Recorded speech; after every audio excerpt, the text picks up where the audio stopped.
it feels like the biggest late ad, maybe in Bonnaroo history. I hearken it back to Jimmy Buffett. It feels like a throwaway. Like, it's like, where did this come from? And I mean,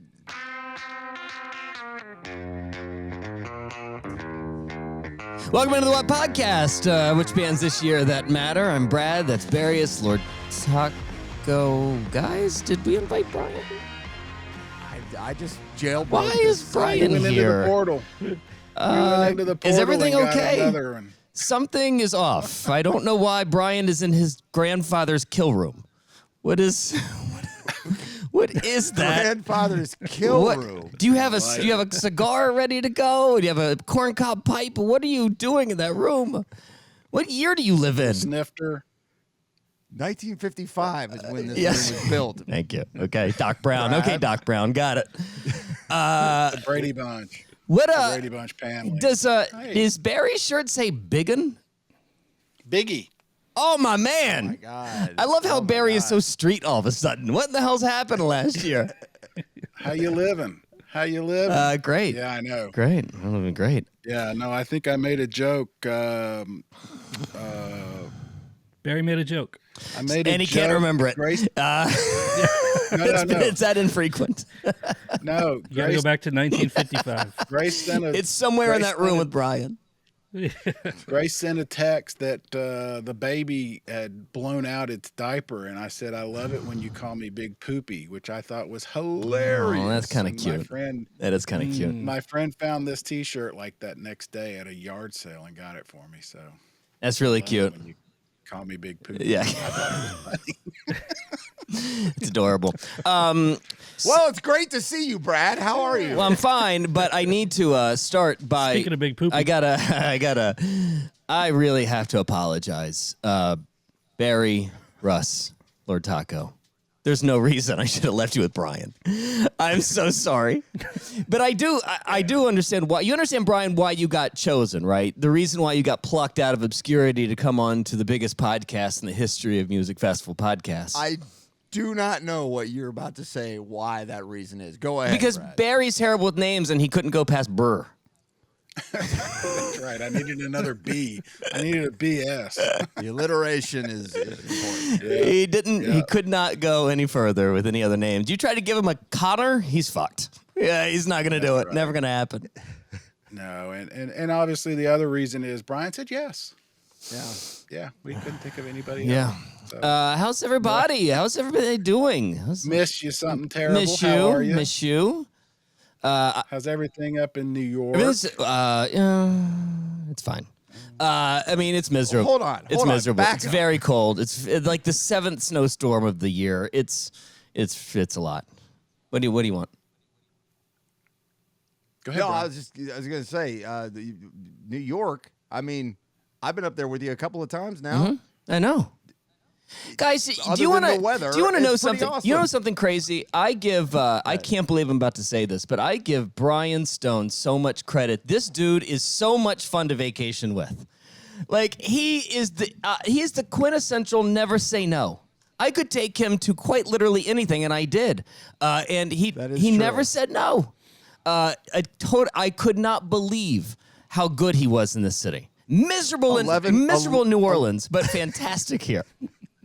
11 bars in one weekend, as a matter of fact. That's a short He's week. a big box of sunshine. I couldn't believe it. Let's catch everybody up real quick. As we've said, I'm Barry. That's Russ. That's Brian. That's Brad. Yeah. Longtime listeners will know Brad and I started this show in 2018 because we were bored. Yeah. We thought it would be a good idea for about 3 months, and here we are. Our first goal was to have no one listen. Correct. That was your That was goal. my goal, yes. I wanted no one to listen. Well, we accomplished that. Yeah. The worst product with the worst name ever I wanted that no one can remember and no one understands unless you're a Bonnaroo fan. And you did that, and you enlisted Lord Taco, whose goal was to never be on camera, That's right. That's right. who now gets more fan mail than failed any at other that. human being, in the history of podcasting. Yeah, the Lord Taco part of the show was supposed to be a lot like Tom Green's guy that sat in the background and just laughed with coffee. And just nodded and grinned, and that was the whole purpose. Yeah. That's my whole contribution. That was it. That was My the start. favorite episodes. How many times, Russ, have we had like an interview with a band member and it goes an hour and at the end they're like, Russ, you were awesome. Because you didn't put a single word. You're welcome. You're welcome. Well, let me cash your credit. Never said a Yeah, word. I'm just like a good luck charm.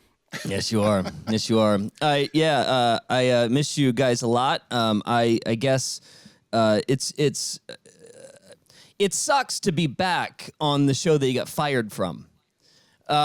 You know, it's Wait a minute. When you get, I had to pack my box. like this I had to narrative. get pushed. I got pushed out.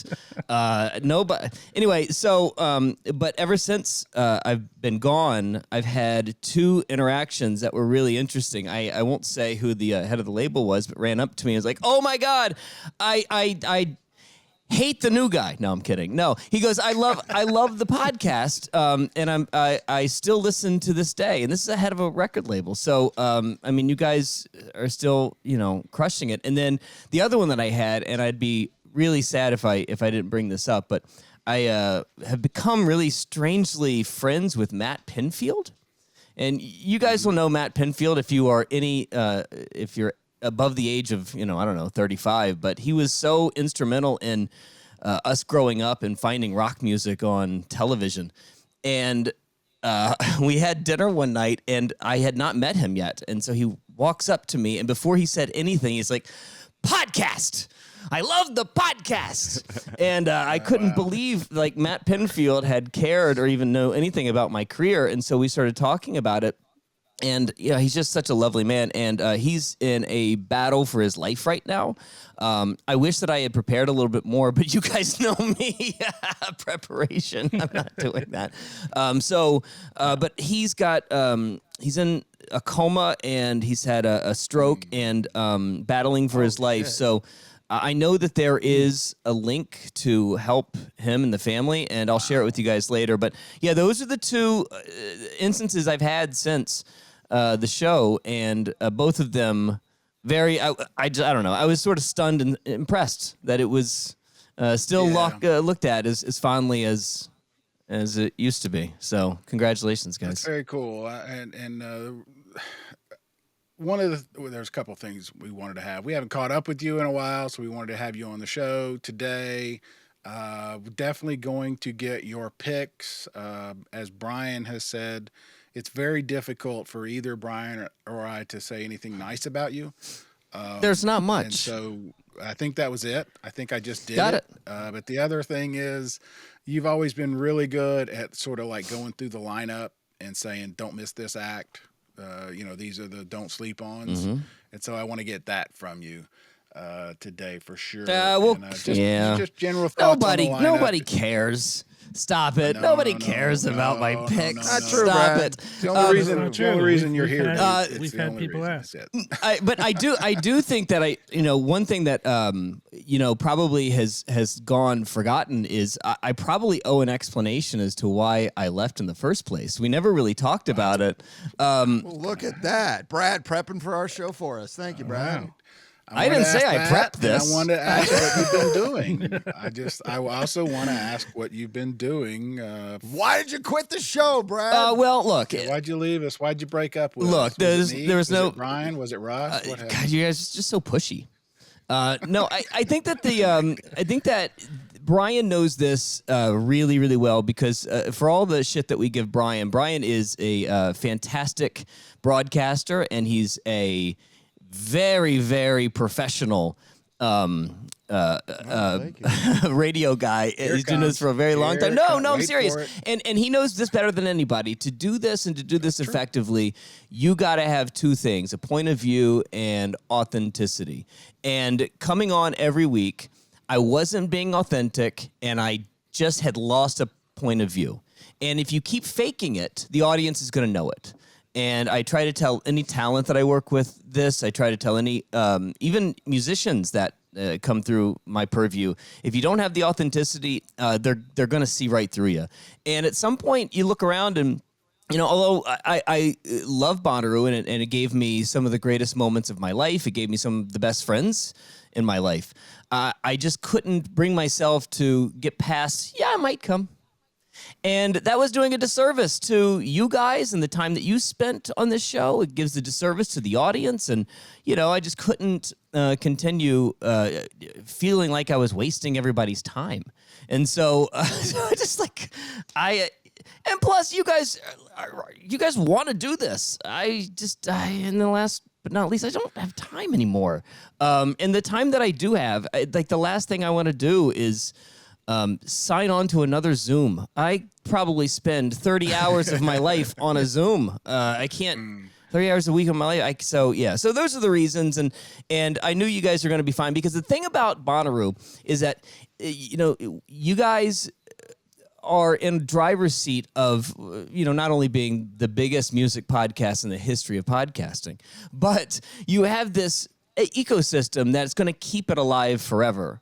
You're going to always have this fuel in the tank, because what Bonnaroo does is it creates the community that you guys get to tap into every week, and it just constantly pays you back in every way that anytime you put something into it, it's going to pay you back. And I felt it for year after year. I mean, 17 years deep, right, Barry? Are we 17 or 16? Yeah. But, every time that you put something into the world, it's going to come back. And I didn't feel like I was putting enough into that world to get anything back. I 100% appreciate that honesty. But to add to that, just to let people know, we came out of COVID. You moved to New Orleans for your job, and then you moved to New York, and so you missed 2 years because of COVID and then the rain. And the 1 year I was coming, the 1 year I was on my way up, and all hell broke loose. Yeah, and so no, I get it. I mean, we joke about, we did a podcast for 2 years about an event that never happened.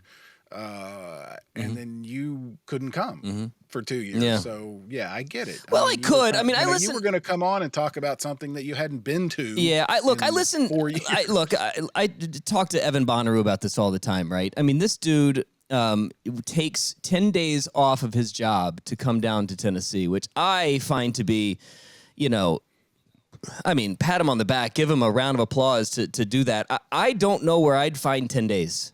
I really don't. And in the 10 days that I would have, God, I love you, but I got to find something else to do. I'm at a music festival. I don't mean to say this, but in New York, I've had 8 shows in 2 weeks. It's every day. Yeah, I get. And Brian was here for him. Brian saw this is just a nonstop thing if you choose to, and it just became too much, and I just couldn't. Let me ask you about that, Brad, real quick. I mean, I was up there for a total of 11 days over 2 years with you, and I'm just amazed. Oh, I know. Oh, it's a long time. A really long time. Amazed. Feels like 2 years over 11 days. Let me get through the goddamn question. So I was amazed with this city. I still am. I mean, what were your expectations going there from New Orleans via Chattanooga and to where they are 2 years from now? It's every single night. It looks exhausting. And you said with the timing of needing to step away from the show, I mean, the work you're doing up there is pretty important stuff. No, in the it's radio not. Industry from a programming. It's not. You're not on the air. Hey, it's New York's hottest hits today. No, you're doing. I did that for 6 months. I did that for 6 months. And seriously, talk about Brad, your thoughts on New York from before you got there to where you are now. Before you do that, again, seriously, your title, who you work for, and what it is you do.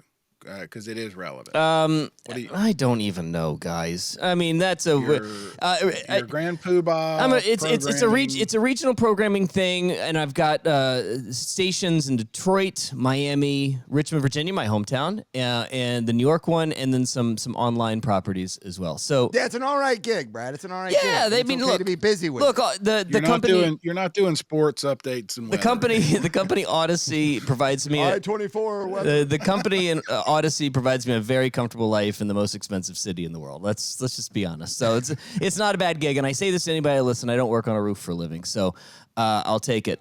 What's my expectations? I honestly didn't really know any. I didn't have expectations. I just wanted to come into this, and I used this line earlier to describe Brian, and I think that's why we connect so well. I had this really bad habit of never saying no. And if you don't in this city, it will kill you. There's just too much to say yes to, and it is, it's been described. It's a carnival every single day if you decide to. So you got to be really careful about where you put your energy and how much you extend. But for me, it was the way that I thought about New Orleans was I'm getting paid for a 2-year vacation. I get to go to my favorite city in the world, and that experience changed my entire life. It changed everything about me and made me the person that I am today. And I thought about it as a 2-year vacation, and that's how I feel about New York. I'm being paid to gallivant. And it's there's work, sure. I had a conversation one time about with a guy who works at Amazon Music, and I was saying how, man, I'm just not really doing much. I feel like I've got a lot of spare time on my hands. And he goes, no, you do a lot. You just are doing it. You've done it for 25 years, so it becomes old hat. And so it oftentimes feels like playtime. But Barry, you wrote articles in your sleep. Yeah. About people that, everyone else was talking about. I get it. It felt like I was cheating. Yeah, it does. It does a little bit. Getting to do the fun stuff. Yeah, I get it. I write about a restaurant. Yeah. I get to go eat and write about it. Yeah. As long as it's before 7:30, you were in. Correct. Yeah. Now, yeah. Correct. Well, I mean, is there ever a time that you feel like that city is just going to chew you up, spit you out, and you're not going to be able to do it anymore? I mean, it is an exhausting place. As amazing as it is, it's so fast moving. Do you get concerned of being burned out by this? I'm burnt out every day. Okay. I'm burnt out every day. But then you wake up and you're like, oh, I can do that today? All right, let's just go do that then. And then you get reinvigorated again. So it's just like it starts all over. You're like, oh, God, So like yesterday, there was a Mumford and Sons pop-up at a bar in the West Village, and you wake up in the morning and you hear about it and are like, I cannot go into the city for the 9th day in a row. I just cannot do it. And then like an hour and a half passes, like, I can't not be there. I can't. I've got to go. What am I doing here? Am I just sitting around with a cat? Get out of here, man. All right. Serious question. Brian alluded to this after one of his visits. I guess you were downstairs waiting for Taco. Fish. Hey, Taco. Hey. Eric, come on. There you go, buddy. There you go. Ooh. Weirdly enough, they don't man. sell PBR at my bodega. I'm sorry. So I got you one of these, my man. Close enough. Brian, I don't remember which show it was, but you were talking about you were downstairs with Brad, and there was a bunch of industry people, the people that make the decisions. So I'm going to ask Brad, what are you feeling right now? What's the state of music? Be professional. Give me an honest answer. Live music, obviously, in New York is different than the rest of the world. Or is it? Yeah, I don't know. I feel like I have a cheat code up here. I don't know what I could say about this. I do know that it's harder now probably than ever to figure out a way to break through. Everybody's trying to find an angle. Everybody's trying to find their niche. And, if you don't have the data to back it up, it's a slog and you got to work your ass off. And when you do that, is it going to pay off? But, I think about my buddy Jason Singer. You guys met him, Michigander. I mean, the kid, one of my favorite human beings on the planet, put out a new album, and he's going to work his ass off, and hopefully he gets the thing that breaks through. And unfortunately, the way that this thing is built, at least on the commerce side, is that you get a sync, you get in on a TikTok, and you go viral, and then all of a sudden you can make some money. If you don't have that, you got to go and go day to day and door to door and hand to hand combat. And, it's rough. I mean, not everyone is, look, Brian left Chappell Roan, right? So, Chappell Roan started her career and got dropped from her label and had to start all over, and it felt like an overnight explosion, but it wasn't. It wasn't overnight. She's been doing this for years. So, decade minimum. Yeah, and so when you're one of these people, you just got to keep hoping and believing that you've got something until, your moment comes. And, the state of the industry is. I'm not gonna lie to you. It's itchy. It's scary. Right. It's not. You're seeing labels lose 20-30% of their workforce. The infrastructure part of it is becoming dicier, even though they're making record profits. So nobody really knows where this thing kind of goes, and I think that's got everybody in a nervous place, looking for easy answers and easy hits.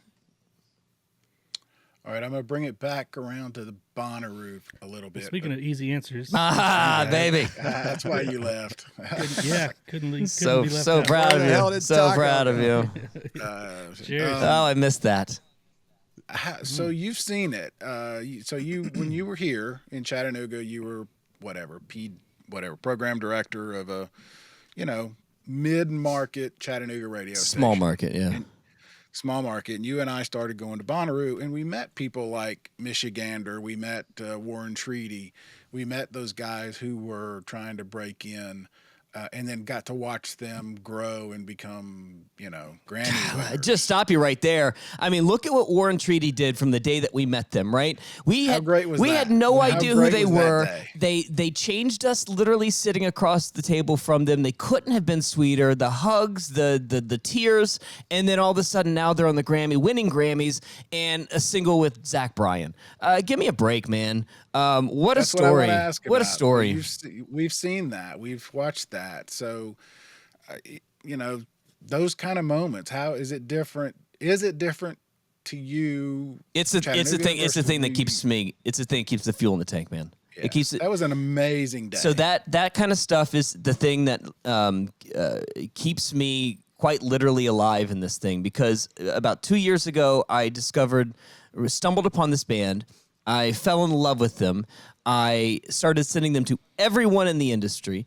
I got obsessed, and to the point where when they finally broke, I got lucky. It doesn't happen very often, but I got lucky, and everybody looked around. I'm like, oh yeah, this is Brad's band.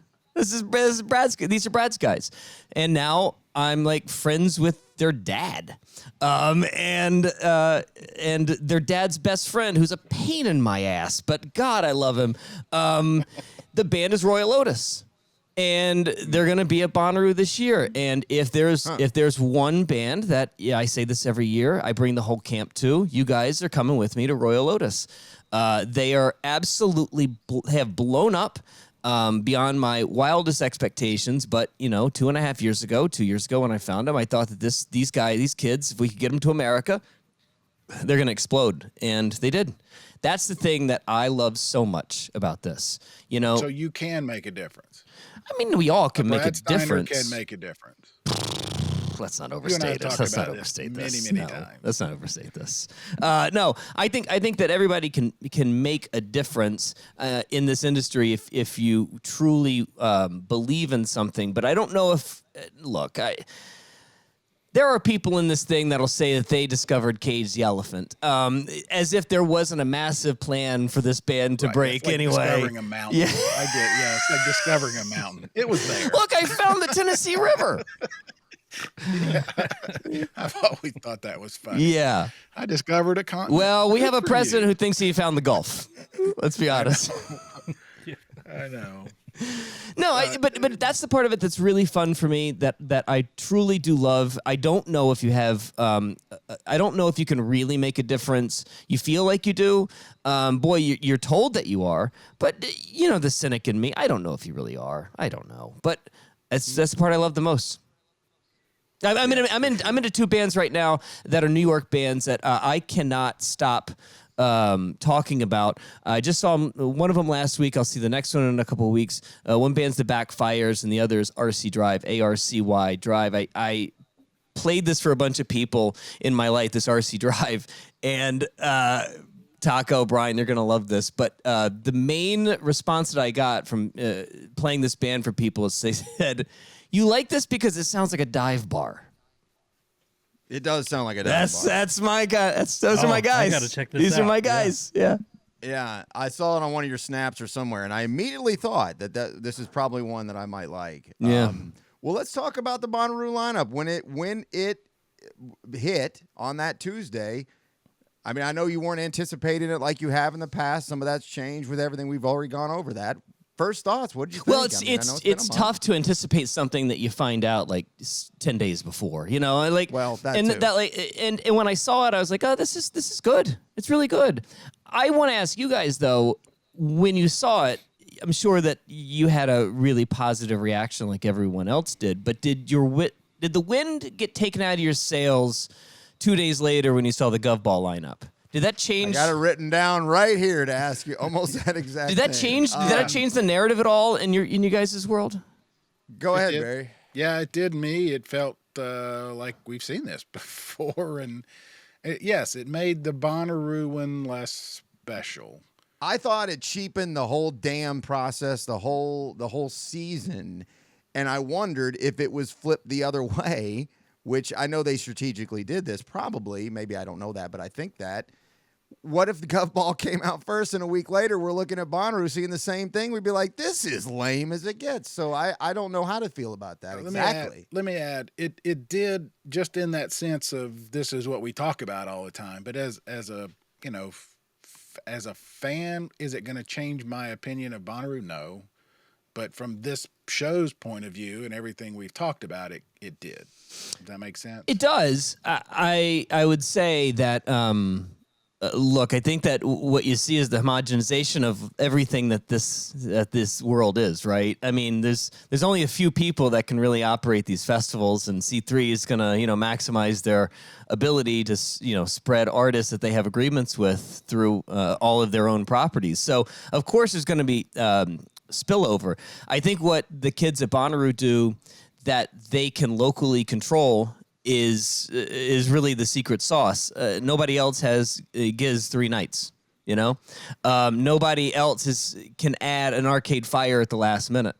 Which we haven't even touched on. Yeah, we hadn't even talked about that late night, that whole thing. Yeah. Nobody else has what I think you guys are gonna. Don't sleep on the Remy Wolf Super Jam because she has got it. She has it. 100%. So yeah, there are places where where they have their local control. They do a really really good job of. It's the C3 part of the festival that's sort of like given to them, and then they say, all right, well, I guess we can work with this box.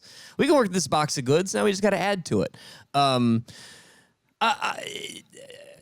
don't know if it matters. I really don't know if it matters anymore. I think that when we started this thing, Barry, it was such a there were the big four, and there's still the big four, and it was so regionalized. And now you're seeing the regionalization sort of fall apart, and the smaller festivals losing their financial base.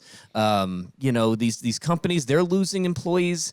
They don't have the amount of money that it takes to keep these things going. So yeah, you're seeing less and less regionalization and less small festivals. The boutiques are going away. So yeah, if you have a lineup that you can share from, New York to Tennessee, does anybody care? What does it matter? No, I agree. Yeah, probably not, especially with a little bit of area between there. What do locals think about the festival Governor's Ball? I mean, is that something that New Yorkers care There about? are no locals. It's hard to say what do locals think about something in New York. Well, sorry to be so bumpkin. Oh, what do locals? I know. I don't know how to put it. But. Boy, the defensiveness, quick. Jesus. What do people who live in New York think about Governor's Ball? Brad? You know how a puppy is when he sees a rolled up newspaper. He's twitching. He is. Yes, he thinks it's coming. I know. I had a friend of mine. Text me. He was a big sports guy.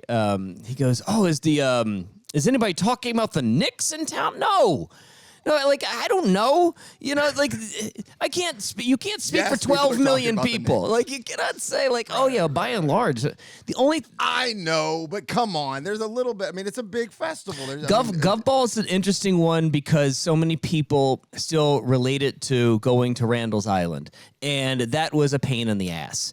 And they also know and remember how every time they would go to Gov Ball, there would be a massive rainstorm, or there would be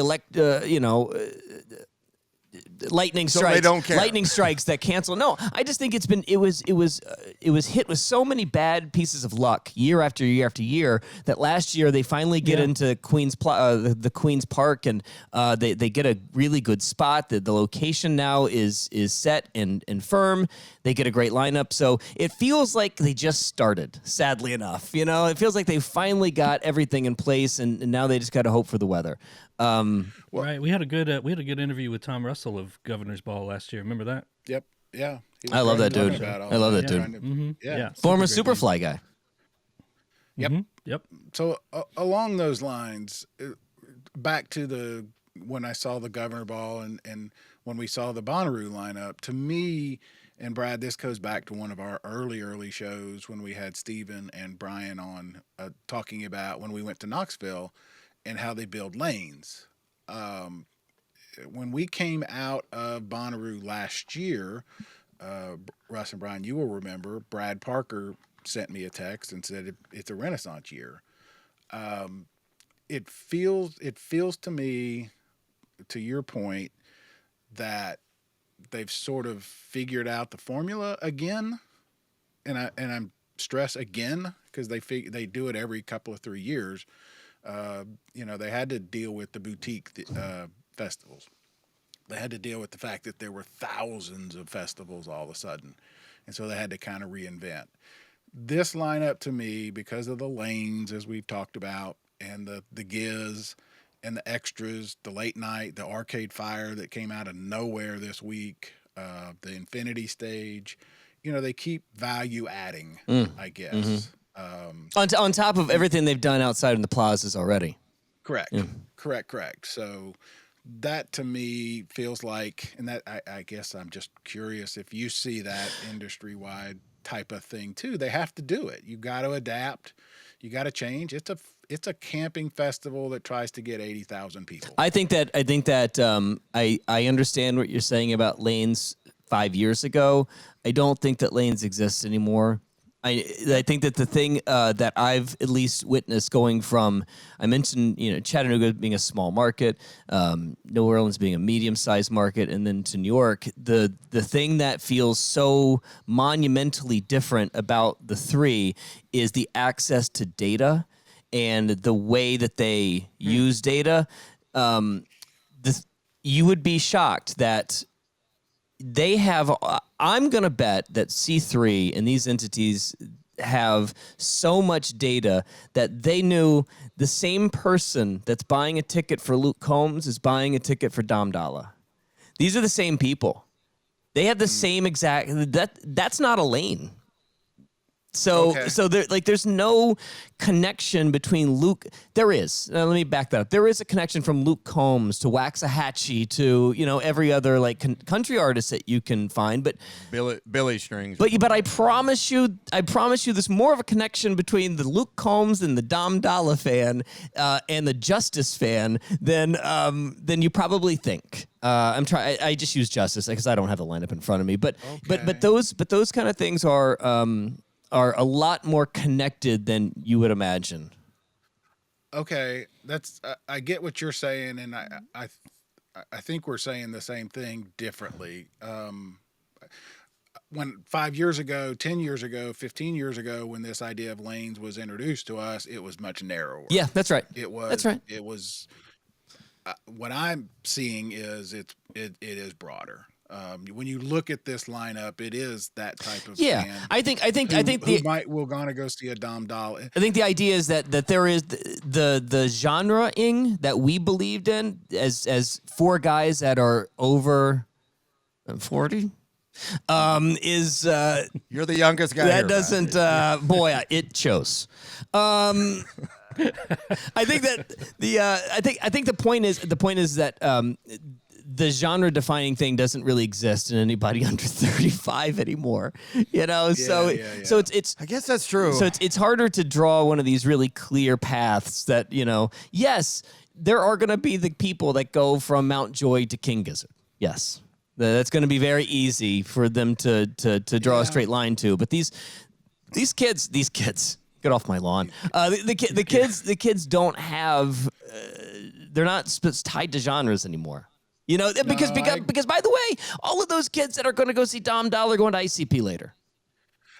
That's what I was getting ready to say. So is this 61-year-old. And that's, I guess, what I'm saying. I think it's hilarious that we've got ICP and Luke Combs and Dom Dollar and Queens of the Stone Age and Avril, on and on and on. The other thing, too, that I give them a lot of credit for, and I saw it might have been Brad that said this, and I apologize if I'm attributing this to someone that didn't say it, but the way that they kept the undercard feeling like Bonnaroo, but then had to go to the next generation of headliners, because if the one thing that you guys saw coming from a mile away is that headliners don't really exist anymore. And the ones that do are so expensive, and the other ones you've already had a million times.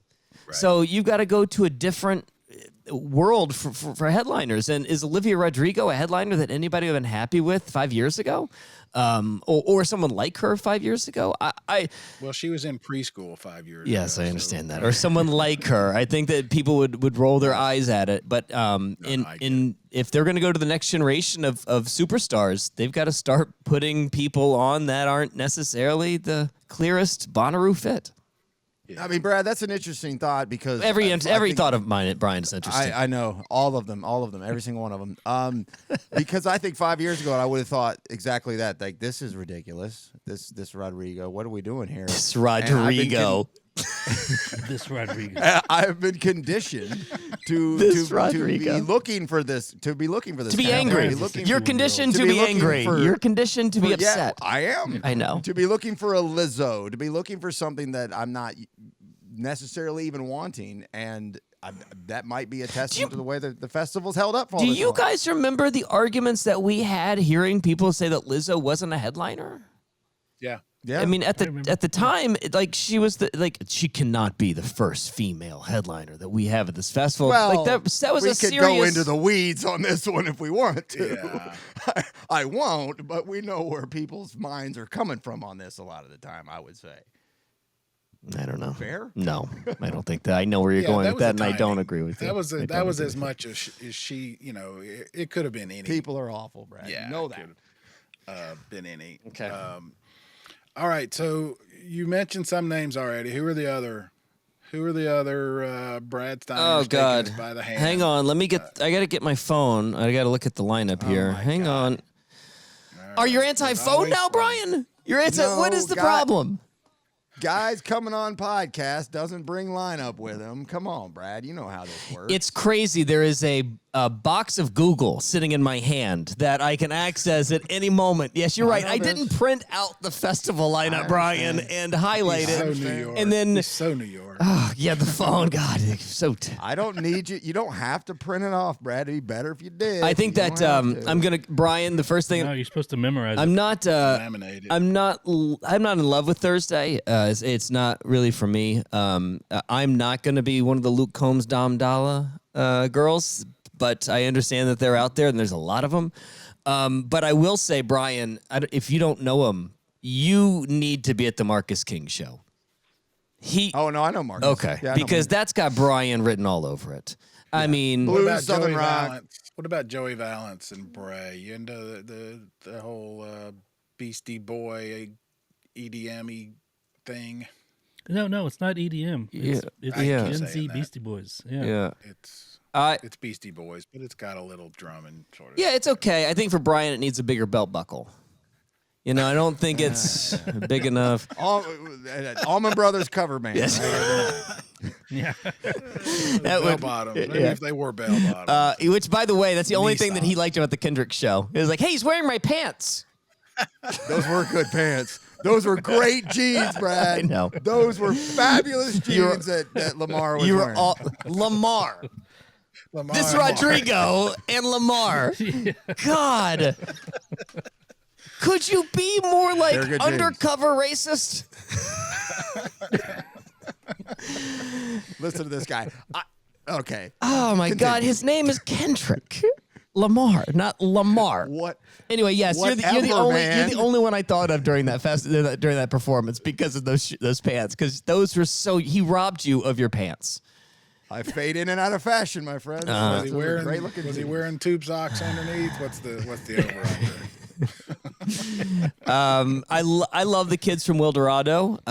That's gonna be that's a lovely show. I've got no problem with that. I also like this Hey Nothing band. Two dudes that talk about sounding a little bit like a dive bar. I think that they're just crunchy enough. I think they're just unpolished and lack of varnish enough. I like that. I Haunt Your Dreams track. So give those guys a try. That's really pretty much all I would spend time with on Thursday. But Friday, I was immediately, I'm not going to say the word concern, but I was drawn to, and I don't know if you guys notice, the Foster the People slide. We talk all the time about how... You mean down the list? Yeah, we talk all the time about how bands move themselves up the lineup. But for a band that I adore, with an album that I thought was fantastic, for them to have slid down the lineup the way that they have is stunning to me. It's absolutely stunning. One of my favorite memories in New York that I've had is on my birthday. Of all the things that I chose to do, there was a Foster the People underplay, and because their manager knows how big of a Julia Garner fan I am, he said, "Look, if you come to the show, I promise you can hug her." So I went to a Foster the People show just so I could hug Julia Garner. That's a heck of a promise. I'd like to know how that conversation went. Hey, there's this guy Brad. It was he's gonna described come. by people. You gotta hug him. It was described as people near me as, well, that was creepy. Sounds like it. No doubt. Oh God, I love her so much. Anyway, I would not miss the Foster the People show only because that was one of my favorite Bonnaroo memories. Standing on stage and then standing next to me is the Fits and the Tantrums people, and realizing in that moment, oh, I think they might be dating. It was so weird. I think that you are insane if you don't go to Megadeth. I don't know how. The thing that I love about Bonnaroo, right, is that you go to shows that you absolutely would never pay to go to otherwise. I'm not leaving the house for a Megadeth show. I'm not paying for one. But my God, I bet that's going to be so fun. That is the Alice Cooper spot, right? When we had the Alice Cooper. We mentioned that about every week. Okay. Absolutely. All right. I'm glad we're on the same page. And now we know that's going to be a late night show. Megadeth is on the After Hours release that they just put out a few days ago. Well, man, that makes sense. It's where they put Alice Cooper. Alice Cooper's 1 a.m., right? Yeah. It's where they put Korn too, late anyway. I don't know if it was after 1 a.m., but yeah. No, I'm glad to hear you say that because that's 100%. You're not going to see this show anywhere else for any reason, but you will be able to say you saw Megadeth. Barry, how old are they now? God, I don't know. Oh, mid-60s. Yeah. I looked it up the other day. So I think maybe pushing 70. okay, so Megadeth is almost death. Megadeth takes a new name. It's a whole new About to leave meaning. up to their name. I'm a huge fan of Mannequin Pussy, which is weird because there are two bands with the name with the word mannequin in it on the lineup, which feels very. I don't know if that's happened before. A lot of babies. We've had babies before, but not a couple of mannequins. I love Mannequin Pussy. That was one of my favorite albums last year. For being an indie nerd, I like that band a lot. And then a band I struggle with on Fridays, the only other one that sticks out to me is Cults. I don't know if you guys remember me and Nick Turner and the wife walking to the Cults show, and quite literally, I fell asleep standing up. I love this band, but God, it was such a bad time. It was in the middle of the day. It was hot as hell. They're too sleepy for that space, but I got to go back and see them because I love that band. Was that the same year as was it Little Dicky? It might have been. It might have been. God, you were into that Little Dicky stuff. Oh, that was the most disappointing show. It was really bad. Yeah, it was really I bad. remember you slept through that one too, I thought maybe. No, I think we just left. That was a rough year. Yeah. And then Saturday is the day that feels Take a rest. no, I would be resting Thursday and Friday. Sunday's my day. Let's be honest. Sunday's my day, but Saturday's the most exploratory that I would be if I was you guys, right? I start with the Arcade Fire ad, and you guys tell me it feels like the biggest late ad maybe in Bonnaroo history.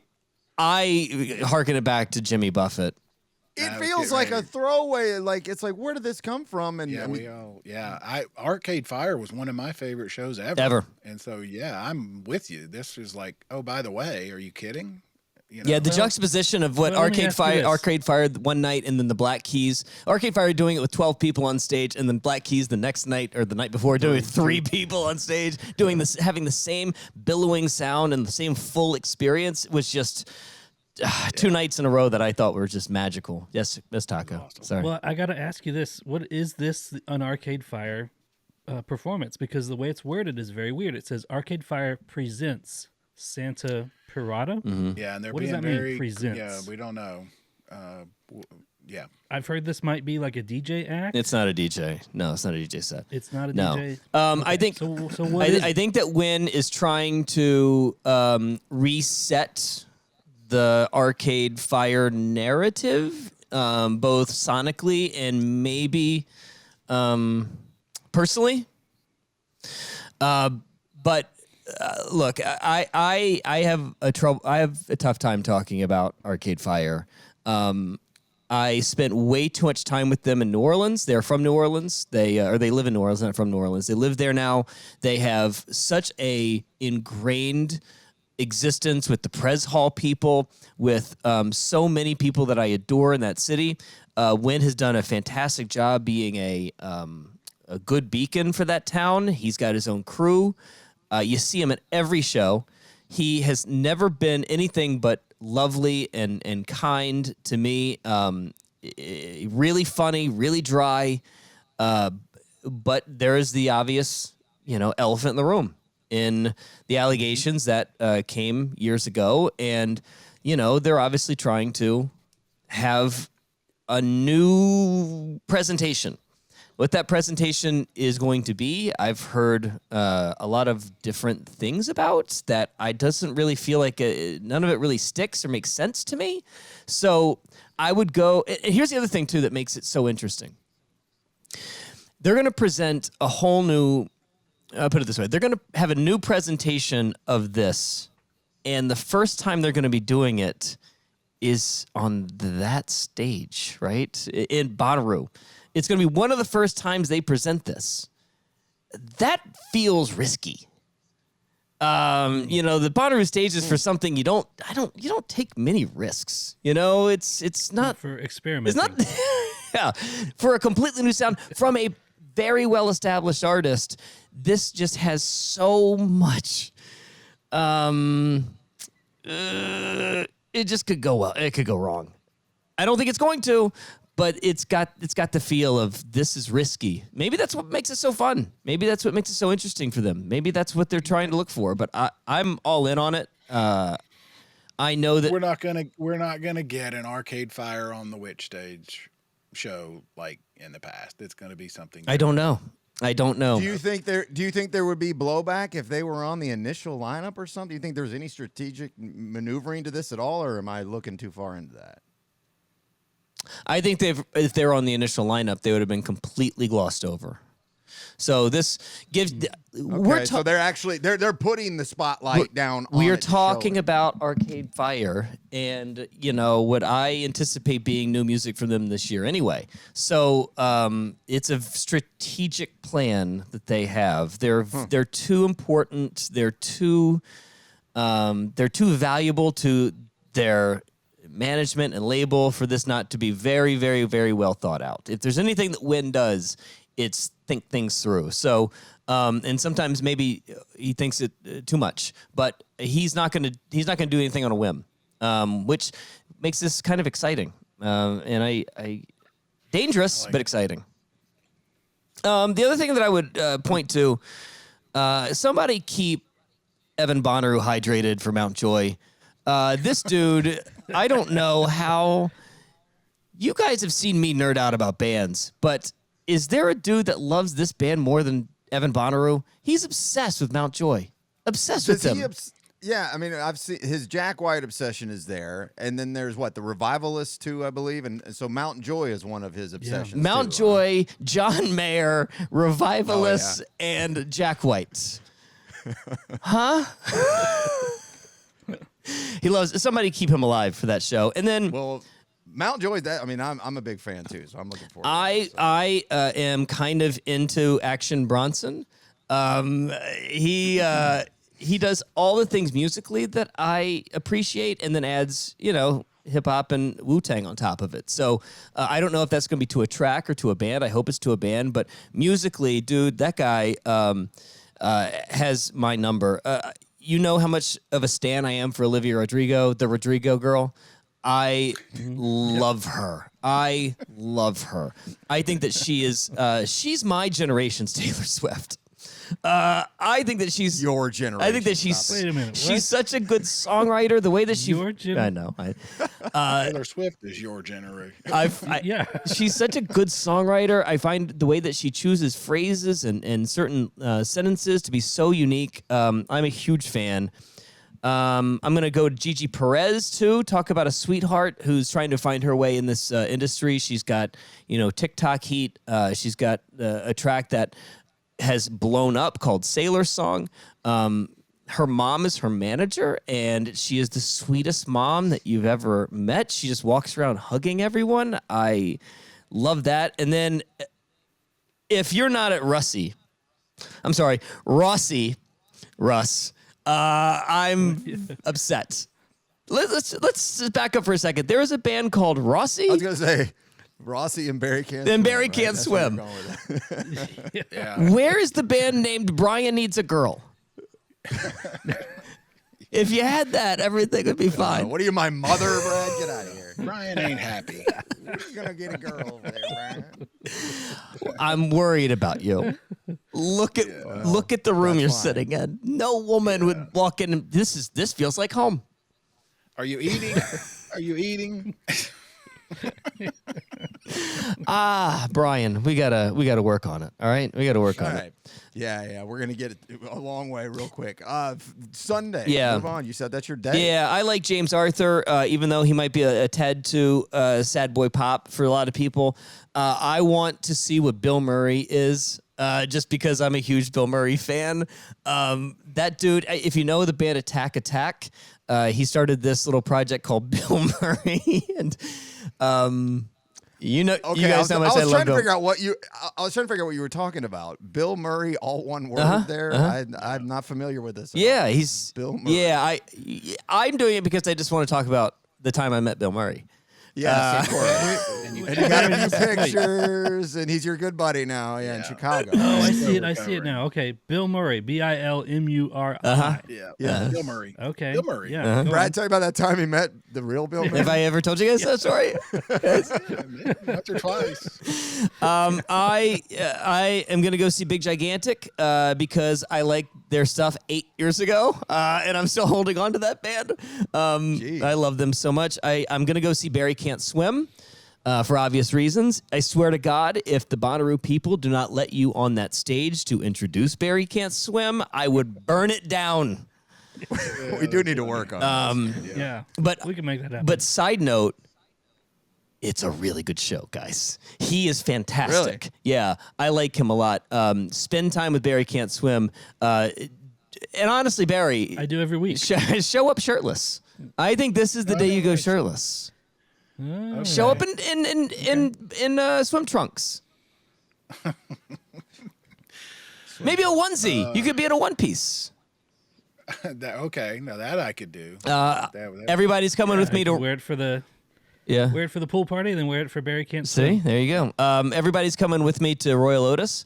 I think that I can't believe you guys don't know this band. Not only Sofa King was so infectious, but they're the ones that did the Murder on the Dance Floor cover that took over last year.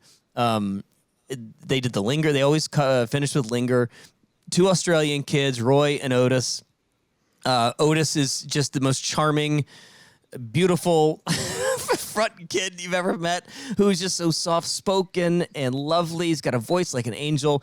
And Roy kicks my ass every time I'm around him. I mean, 4 a.m., hammer it. Two of my favorite people in this industry. I love these kids. I would take a bullet for this band. I love this band so much. I think that it's them. Fontaine's DC is like our next generation, who we have to look forward to coming with heat. There's not a lot. We don't have a lot of these guys that I think have superstar potential, like Baloo Brigada maybe, but I think the Royal Otis kids have it. Remy Wolf, the Super Jam on Saturday, I think is a must-see. She is a sweetheart. She's got a ton of friends, and she's got a history with music. She loves it so much. She's got a really good perspective. Plus, she's adorable and so charming. Spend time with the Remy Wolf. And then, of course, I'm going to finish up with Queens of the Stone Age and Vampire Weekend, even though, I think the last Vampire Weekend album left us all something to, left us wanting a little bit more. And then I'm going to probably leave before Hozier if I'm there, because I've seen Hozier a lot. I've seen Hozier a lot. There's been a lot of Hozier in my life. So love Andy, but I'm probably leaving early. All right, there you go. There you go. That's a lot. Yeah, that's a whole page. That's not bad. I took notes. Picks, yeah. I took notes. I hope y'all did too. Yeah, I did too. Typically, we get about 2 or 3 from you. So What? That's good. No, I don't mean that ugly. I mean, like, there's usually the 2 or 3 don't miss. The don't miss is Royal Otis for me. The don't miss is Royal Otis and Arcade Fire. I don't. And look, none of the headliners do anything for me, and that's fine, except for Olivia Rodrigo. I would not be anywhere but Olivia Rodrigo. I mean, I would be Billy Joeling it after the show and before the show, just hoping to run into Olivia Rodrigo. Yeah. Big fan. Let me ask you this: 3 nights of King Giz, you're not going to? Yeah, one of them? I would do that Friday night, because Friday's my lightest day. I would probably do that Friday night. Okay. Yeah, that's fair. Unless it's on the same time as Megadeth, then I'm screwed. But yeah, I'd find a King Giz in there sometime as well. And by the way, I still haven't, with all of the Plaza stuff, I still haven't been to any of them. Like, they do all these shows out in the plazas, and I never went to any of them. Right. You haven't been to GA since 2009. What is GA? Where the Savages hang out. I don't know what you're talking about. What's camp look like these days? Who all you guys got? God. You're looking at it. Yeah. It's about as fun as my office here. You're looking at it. Yeah. We kind of merged our camp with a group out in Nashville. We got another Brad. We do have another damn Brad. We got a There's Beth. Brads everywhere. Barry, thanks you. Barry cannot do any more new names. Keep it simple. Keep it simple. Yeah. I think we turned a little bit of a corner. Last couple of years were pretty sparse, but then we realized that we have been camping next to the folks that Russ just alluded to, Beth and Brad, and we like it. And Nashville.com, I believe. Jerry's a Nashville.com contributor, writer, and then Beth is a photographer, and so Barry really does have a type, doesn't he? He does. So, but I think I think we all, when we left this last year, we felt energized and felt glad about being with them. And well, what are you guys looking forward to this year? What is your impression of this lineup so far? I mean, we're going to deep dive way into it, but I mean, I don't know if it's blanketed across the board, but we were all pretty excited. Yeah. Yeah. What like seemingly most people were. I mean, I when I first saw it, I thought it was an absolute home run. I put it on a par with 2020. I think some of that's lore at this point. I think this is a really nice lineup with the addition of Thursday being actually mostly a Yeah, how real did that day. go I last think year? With the headlining on Thursday, yeah. Yeah. Great, Great. Pretty Lights was so much fun. The crowd control was so much better on a Thursday, moving people around. I loved it. Yeah. I think it brings a whole nother element of value. I think you mentioned that earlier, Brad, to this entire thing. That Thursday to me is huge. What's that? And that's What was why the it's crowd like? Better. It was probably the same as it normally is, but it's so concentrated in the tent and Centeroo area outside of the main field. When you open that up, it just made it such a comfortable fun Really? day. We had a good Thursday as a show all the way around. We had a lot of fun stuff on Thursday's my Thursday. favorite was a day. great day. Thursday's my favorite day. Thursday was a great day. Yeah. Friday So, was a good day. Yeah. But I think that's what sets it over the top of a value add. Like we were talking, is just that Thursday is huge. Yeah, what they've done, and almost too much, is because of all the stuff out in the plazas, it spread things out. So you're not getting the giant crowd at one place like you used to. You know what I mean? And that makes it more comfortable. Everything they've done, from the bathrooms to the showers to just the What do you think? logistics. What do you think the biggest non-headliner show is going to be this year? Like last year was Noah Khan, right? That had to be the biggest crowd. Year before last. Year before last. 2 Okay, years got it. ago, last year was Chapel. Yeah, that's right. That's right. Thank you. Thank you. Yeah, so that's a good Who question. do you think that is this year? Giz, probably one of those. Yeah. Does Goose have a show that gives a jam band feel and a renaissance of the jam feel? That could be a sidebar storyline, maybe. Okay. I don't know. All right. It's a good question though, Yeah, and that's I think the Infinity stage. I'm curious. Oh, yeah. that could the Remy Wolf thing. the What Arcade is Fire, do the we? Infinity stage. What is this Infinity stage? And by the way, why did they name it I was that? going to ask you. Why did they name was it gonna that? ask That you. doesn't feel like the right name. Yeah, I don't. It feels like they pulled it out of a hat a little bit. But I was going to ask you the same thing. What about? I don't know. Brad. You got to know more. Than I us. don't. What about I it? don't. I have no idea. I mean, you guys It's are far. called the world's largest 360-degree spatial audio. Where are they putting it? That's what we don't know. We don't We're know. get- Our I- guest is over probably where the comedy. I was going to say tent was. comedy tent. Yeah. Yeah, that's where the most space seems to be.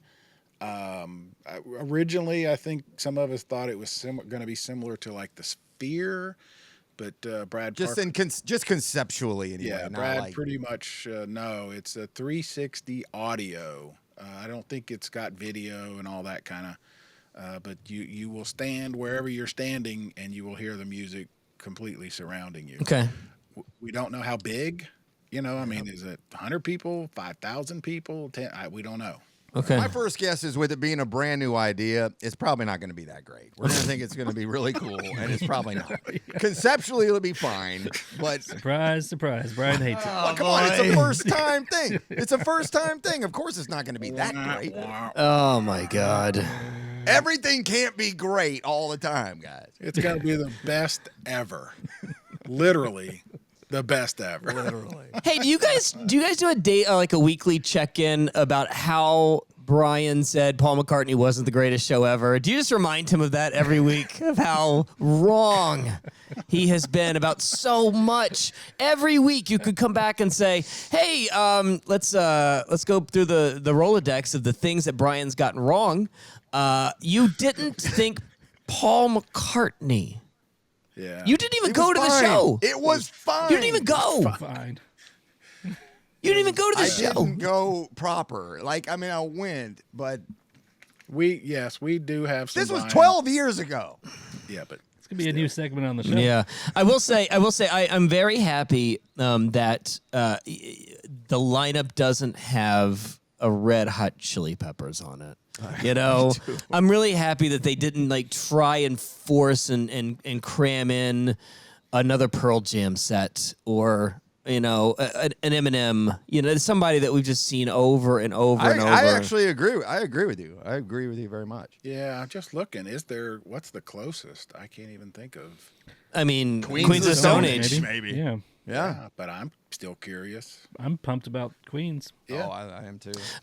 Do you think that Dave Grohl shows up for that on his Dave Grohl PR reunion tour or PR tour?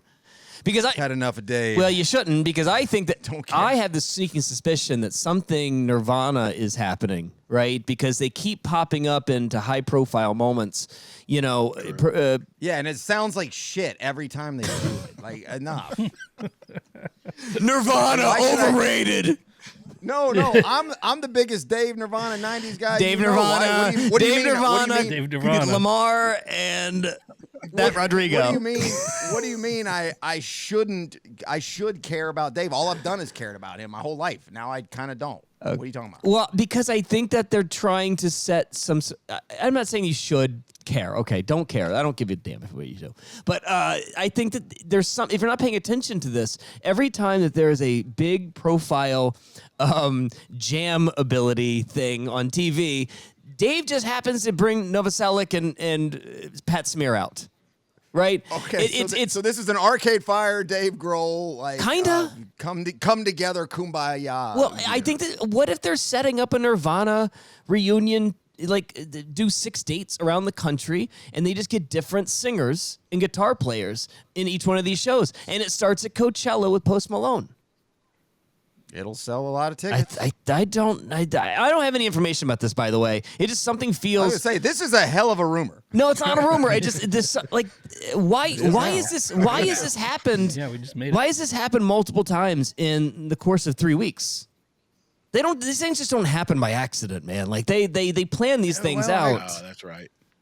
That's right. Anyway, Yeah. so I'm really intrigued about what they're trying to set up here. Something feels like there's a Nirvana thing about to happen, but Well, to the original point of all this, because Dave's played with Queen on at least one record and a few tours. So would he show up? That'd be neat, but I don't know that. yeah, I it's just don't think that necessary at happens all. anymore like, at Bonnaroo, right? There's just not that pop in anymore. No. Not as much. Billy Strings did with somebody the other year, but yeah, not as much. The other day. Post At Malone. one time. The other There was day more last year last than year. in the previous 5, Oh, really? 6 or 7. Yeah, for sure.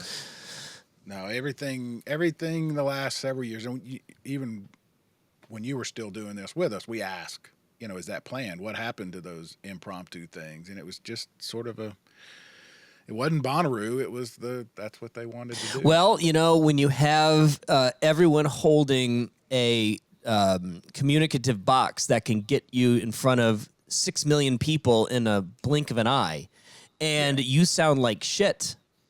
Because you didn't prepare and you didn't sound check and you have no idea what the song is, that is it's a bad look. That's what we heard. That's what we heard is we've practiced, we've prepared. This is the show. We don't have time to do a No, it's sort of what Makes sense. It's even to the point of like Jack White the other night. I got to see him at Irving Plaza, which is like 800 people, and that day he comes out and he says, "You guys." Expecting 4-hour shows, that's not. Yeah. It's actually not that good. It's better when I do it tight and I play well and not for like endless amount of time, as much as we want it. agree with that. Yeah. All right. sense. What else is going on with you guys? How's how's life? Everything is Brian, don't. I didn't mean that question to you. Don't. How's life? Oh. Yeah, don't get me started. Don't. Taco? Well, thank you, Brad. Taco? Thank you, Brad. First of Yeah. all, for taking some time. I don't mean to cut off Taco, but thank you for Taco, talking to us today. what I color hair appreciate is hers this time? I don't know. Okay. All right. that. Raymond, color of the rainbow. Pick and choose your flavor each and every day. Yeah. Barry, how's the fam? Everybody's good. Okay. Be going down to your mom's. Your your mom joke. Got it. Okay. Wow. Been going to Wow, your Barry's mom's neck of the woods next week. Man. Ask your mother. Ask your mother. No, Brad's mom Barry is pulled- down in St. Simon's. We're going down there this week. Barry so, pulled a you know. your mom joke. Wow. This is the beginning of the show. Tom. I'll clip that for you right now. Well, I miss you guys. I'm so glad I got to connect. I hope you guys have a great time. And I know, Barry, the walls of the basement are getting tighter and tighter and tighter, and you're never leaving. But if you do decide to leave before the sun goes down, God, I wish you'd come to New York sometime. I know Taco's not going to because there are mountains and the bus won't get here. But You can't get the bus Yeah, up it'd be a 2-week drive. yeah, I'm still eyeing that Oasis East Rutherford Please show, don't. Brad, so I might be crashing on you. please don't. All right, do it. I'm So, eyeing it. did you finally get, or is it fake? What's that on your? Oh, forearm? I'm not supposed to shit. I wasn't. It's a secret. It's a secret. It's gonna be. Can never tell if this guy's getting real tattoos or just putting stick on. Okay, so Yeah. so He look. gets the henna. So look, what is the thing I love the most in this world? Me. Oh God. Me. You. Yourself, yeah. Yourself. Okay, Your hair. it's close. What's number 2? I love crawfish. I love crawfish. I'm slipping. All right. So I love crawfish, and so my whole Insane. point, I got. So I was hanging out with my buddy Mike, and he's got all these stupid, weird tattoos, right? Just ridiculous nonsense. You know, a glass of wine. Why do you get this anyway? So he gets this ridiculous tattoo, and I said, I'm "What?" guessing he would take offense at that. Oh, I've description, said but it to him okay. before. We went to a Mets game together because we're big Mets guys, and he's my Mets ticket guy. So he walks up to me with short shorts on, and I look down at his leg, and he's gotten the type Dallas Cowboys tattooed on his leg, and he did it just for that day, just to annoy me because we would be sitting next to each other, and I'd have to stare at the words Dallas Cowboys on his leg. Literally, he just got a tattoo out of spite because he knew he was hardcore. hanging out with me. Anyway, that's next so he level. gets ridiculous tattoos, and I look at it and I was like, I don't love anything in this world enough to put it on my body. He goes, that's not true. You love crawfish. I was like, oh my God, you got me. And crawfish is never getting canceled. Crawfish is never going to disappoint me. Crawfish is never going to put out a terrible album. So what if I got so I started thinking about it. Okay, how do you eat crawfish? Brian, you know, show how you eat crawfish. I mean, you hold it like Uh-huh. this, Twist, pull. and then boom, do it. Chop. Eat it again. Eat it again. What are you talking? No. What are you talking Twist. Hang on. Twist. Pinch the tail. Pinch the tail. Yeah. Suck the head. And then. about? Oh, and suck the head. Well, I don't know what we're doing here, Brad. There it is. There it is.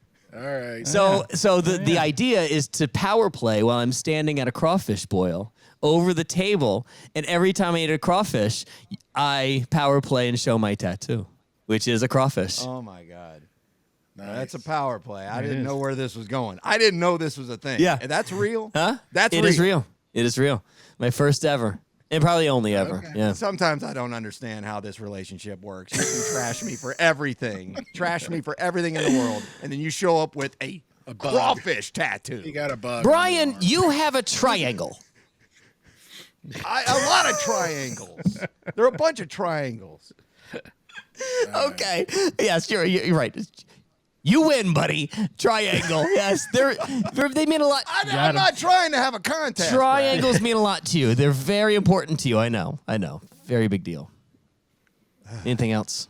You win, Brad. You win the contest. I don't need a contest. Anybody else Isosceles? is listening to Is this? it a Yeah, right like- triangle? What kind of triangle are we It's talking a bunch of them. They're all combined. But why? What does it mean? It's got a Pearl Jam thing to it. Just stop. Okay. All right. Pearl Jam. Got it. All right. Anything else? You don't want to hear. I don't. You You're right. I stopped listening.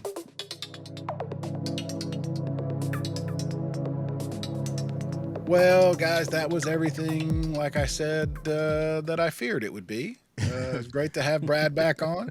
Feared and Misty? loathed and everything else. And Yeah. yeah, Brad's always fun. A lot of fun, and I was glad to get his insights. Serious talk. It's very hard for Brian and I, especially, to say anything nice about Brad, but he knows what he's talking about, and I'm glad to get his insights on Acts to See. Yeah, I absolutely. That's 100% accurate. It is a difficult place to give him a lot of credit, but except for in this, especially in this setting, he certainly knows. I wrote down, I took notes. I wasn't joking. Will Dorado, Hey Nothing, Royal Otis, just quick ones, and then I had a couple little stars here and there that I'll forget what they mean, but yeah. I mean, the Arcade Fire thing alone was an interesting. We haven't really, because that just came up this week, so we'll probably have to talk some more about that later. What a surprise! Interested to see. You brought it up, Taco, the Santa Pirata. Yeah. Nobody seems to know what that is, and I guess that's No- by nobody design. We knows just what talked this about is. it. But Yeah. Correct. Pirata Yeah. is, I looked it up as I did a Google. Nothing was coming up quickly, and maybe people know this. I didn't. Pirata is Italian for pirate, and that's about as far as Who I would got. have guessed? Who would have About as guessed? far as I got. Right. So So we'll dive deeper into that. And this is a long show, so we're not going to stay here much longer. But we wanted to play, get Russ to share a couple of question entries. Don't forget, guys, we have 2 tickets, plus a camping pass that we're going to give away, as well as a copy of the Bonnaroo, the Bonnaroo Yearbook. The Bonnaroo which Yearbook. I There it is. have. Yeah. My own, I bought. Thank you. You won't get berries. You'll get a copy. because it's autographed to me personally. and then print for my Bonnaroo, right? David Bruce print. Yeah. And you guys, if you want to get it in, do it. We're about to wrap this up. We might do it tomorrow. Yeah, we're getting very, very, very, very, very close. That's not like a low ticket warning. Be sure to buy Right, that. No, right. we're actually going to do this very soon. we want to do it Yeah, very tier soon. 1 is almost done. We partly because There's we're only one running- tier.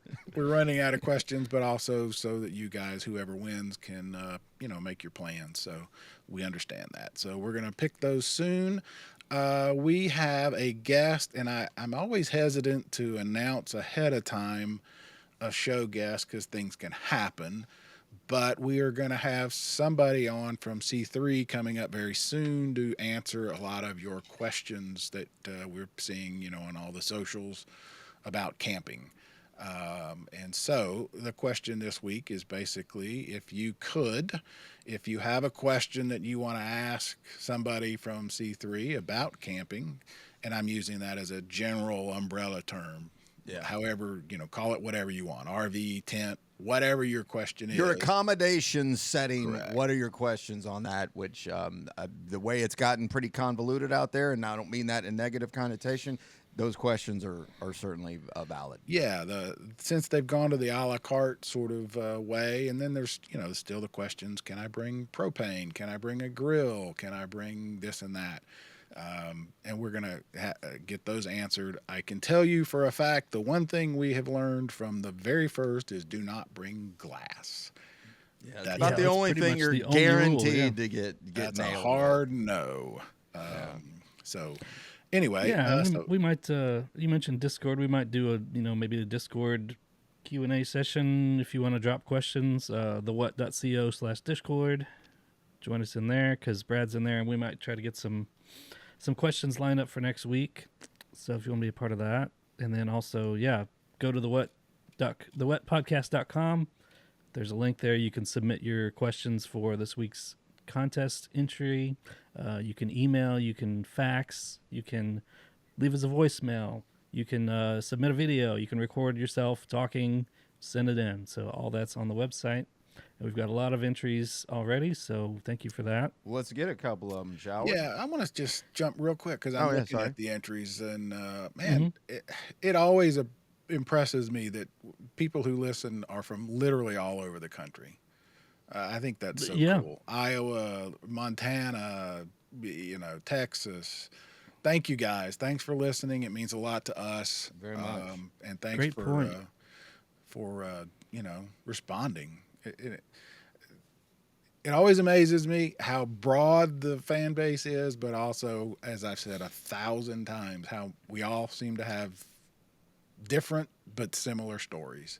So anyway, go ahead, Russ. What are you going to play or share? Well, before we do that, we got some major news to cover because we got the Bonnaroo After Hours lineup released. I want to talk about that for a minute. Sure. What do you guys think? I think it's terrific. It reminded me, and I have to be honest, I didn't intentionally not want to do the deep dive because I was smart enough to realize that these, there were more schedules. Something would throw you off. Yeah. I'm not that Yes. smart, but I'm glad we didn't.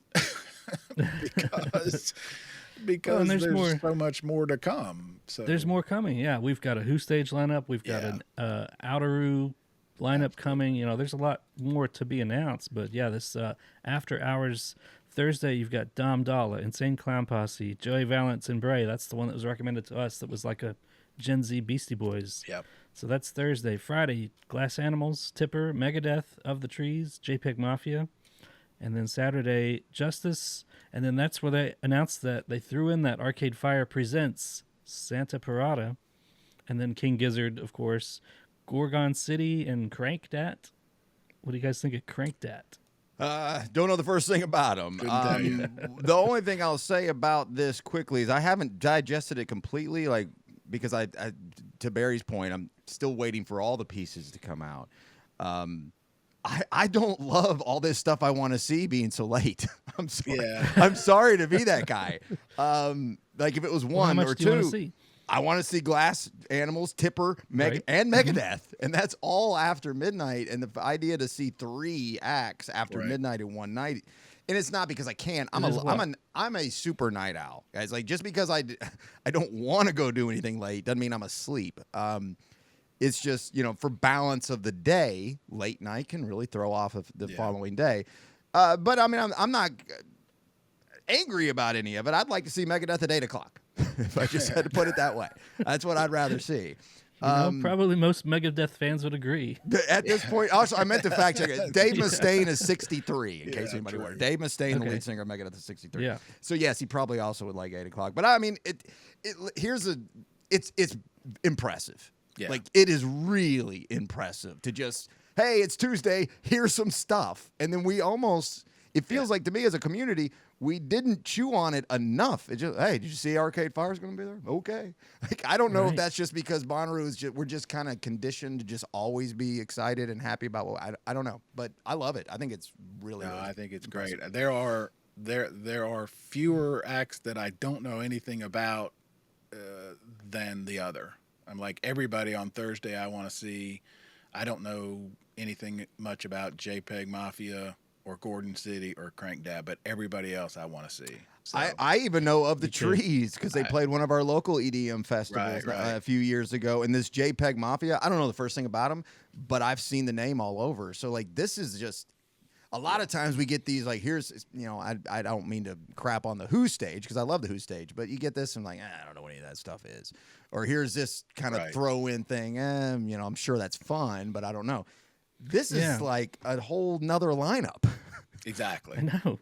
Exactly. And a lot of it makes sense. I mean, in ICP, of course, you want to see them late night. That makes Yeah, sense. that's like Guar late. Like that makes I Yes, love that. That's that Guar type thing. And then King Giz, we kind of figured they're going to do at least one late night least because one, they're doing probably 3 two. shows. Right. Probably 2. So, Yep. We'll see, Anyways, but great. it's a testament to this festival to just throw something out there like that and just And there's keep more coming. moving right said. along. As I we love it. said. I yeah, love it. yeah. All right. All right. Well, right. we can jump back to our contest here. I just wanted to mention that before we got out of here. Cool. I guess we'll start. We got an email, and this is from Joe. I guess you guys saw this. This is he said the question was, what artist did you not know about, but when you heard them at Bonnaroo, you became a new fan? And he says he's only been to one, so it was last year. That artist for him was Karungbin. He says we were at camp. He's and not they played alone. during our dinner. Yeah, so pumped for what we heard. Really got excited when we heard they were from Houston. Even cooler to see that they just got nominated for a Grammy Best New Artist. And then he included some pictures, which we'll put up here. So Sorry, my girl Chapel took that one there though, guys. yeah, It's all good. Well, go it's ahead. an honor to be nominated. I know you will, Russ, but go ahead and link to our interview with Krungbin, one of my favorite. Yes, loved we did have talking Krungbin on the show. to Yeah, go those back and guys. check that They were out. So sweet, Mhm. and loved hearing the story about playing church league basketball and the guy cussing with the Paul McCartney reference. So look it up. One of my favorites. All right, well, let's play. I've got another video here. This is someone that you probably are familiar with. This is Lena. She sent in another video. So here we go. Hello, What Podcast? It's Lena again, and this is my friend Mary. Hi. Yes, the prompt was perfect for us this week because I'm dragging Mary to Bonnaroo with me, whether First we time. go. Yes, exactly. Whether we go with the volunteer program or with these tickets, which is what we're hoping. But I know. But I'm gonna drag Mary to the Goose set with me because I've never seen a jam band at Bonnaroo, and I think it'd be really fun. What artists are you looking forward to seeing? I mean, I'm looking forward to. I want to see Dom Dolla, but that'd be fun. I don't know. I'm down to go wherever Lena takes me. Yes, but we're broke occupational therapy students, so we Yes. will be volunteering, but we're going to the farm regardless, and I'll be super excited if we can just explore and see everything that it has to offer this year, because obviously the shifts are long, but it's going to be fun It's no gonna be matter worth what it, happens. No matter what, yeah. Yes. Thank you, guys. All right. Well, their attitude is good. Love it. Good attitude. Yeah. That's going to get you a long way. Good start for a long weekend is patience Yeah. and good attitude, which is something I have trouble with. Something Brian has of that's neither. Yeah, but that's Magically, interesting that Bonnaroo brings out the best in me, guys. So when you Yeah. see me at Bonnaroo, you know you're getting the It's- best version of me. It's the happiest you'll ever see Brian. That is true. It's true. It's true. I thought it was interesting they'd never seen a jam band at Bonnaroo. That's, I know. Yeah. That's almost Goose, hard to that's do. a pretty good one to start with. That's hard to do. Well, Goose is the place to start in this day and age of jam bands. That is for sure. Anything else? Yeah. We got one more. This is a audio file sent to us from James. So here we go. Hey guys, this is James calling from Grand Rapids, Michigan. I wanted to share a funny story. I've titled it The Great Roo Shoe Goo Disaster of 23. It was my third Roo, and I'd been at a lot of other festivals, so I'd learned that I need shoe insoles. They're an essential. So I had my one pair of Adidas sneakers, and a few weeks before the fest, I bought some new insoles. I was wearing them at work, and I just was not enjoying it. They were not comfortable. They wouldn't stop sliding around, like, in my shoes. I actually bought another pair of insoles, and I still had the same problem.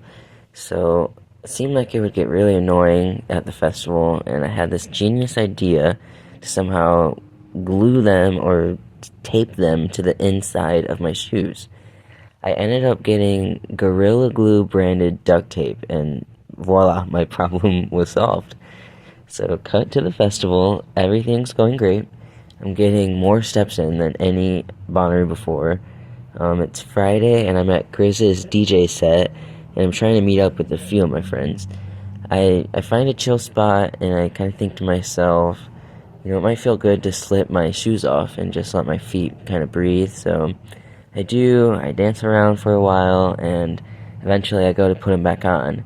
And that is when I realized something is wrong. I grabbed a sneaker, and immediately I noticed this black goo on my fingers. So I use my phone flashlight, and I see that each sneaker is filled with the stickiest black goo, like substance from the duct tape. It was sticking to everything, and it looked like it was in the Venom movies or something. So I guess all my walking in the Tennessee heat had completely melted the tape and turned it into like tar. And I tried to rip out the insoles. I was just making everything worse and covering myself in this goo. And my bottle of hand sanitizer was not doing shit. So I just started walking, planning to go back to camp and try to fix it there. But oh my god, I was not going to make it to camp. My feet were dying walking over the gravel and crap without any shoes. So that's how I found myself buying the most expensive pair of bamboo woven sandals in my life. They were the only shoes I could find in Center Room. $80. And Say how much? a somewhat less painful walk back to camp later, I was able to salvage my sneakers enough to wear them the rest of the weekend.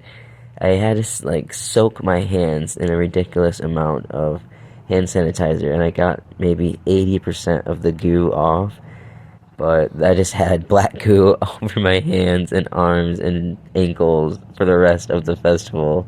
There's actually still some left on the fanny pack I was wearing to this day. So yeah, that was the Great Roo Shoe Goo Disaster of 23. Other than that, it was a great Bonnaroo, probably my favorite actually. So yeah, Hope you enjoyed. See ya. Yeah, that Gorilla Glue is nothing to screw around with. No, so lesson there, and we'll do a full show on do's and don'ts yeah. later. But take care of your feet is the Whatever lesson. you do, there. take care of your shoes. It's a Yeah. fish song, That's sorry. exactly what I thought about when I heard this. I thought, oh, this is like that fish song. Just got an email from Brad who just hung up. Yep, I was looking at it too. Yeah. As soon as he hung up, he got news that Matt Pinfield is responsive after his stroke, and looks like the headline says he'll be DJing once again. So good news. So, Yeah, and I've got fantastic. other friends that are at least acquaintances with Matt Pinfield. He's also a lifelong substance of alcohol mostly, but others a abuser and in recovery. And he's had his story of health is just very interesting as well. Matt's and the fact that he's even knows what the show is, let alone likes it, is certainly cool. So that's that. Yeah, I was super definitely going there. Thanks for bringing that up, Barry. Yeah. So Matt, if you're able to listen and hear this, yay. We're pulling for we you. we love you, and we'd love to have you on the show sometime. Oh That'd my be cool, God. right? Watched you all the time on Me too. MTV back in the day. What was it? 120 minutes. Yeah, he did a lot of different things, but he was did a lot definitely of on different 120 shows, minutes yeah. for a few minutes. Yeah. All right, guys, long episode, and we've got more to come. I put on our Discord our next month or so. We've got some cool guests lined Yeah, up, so we're having I'm fun. very excited. Yes, so we I'm do. excited about this one. Hope you guys enjoyed it as much as I did. What else, guys? I think we've covered it all for 1 week. I think that's a lot.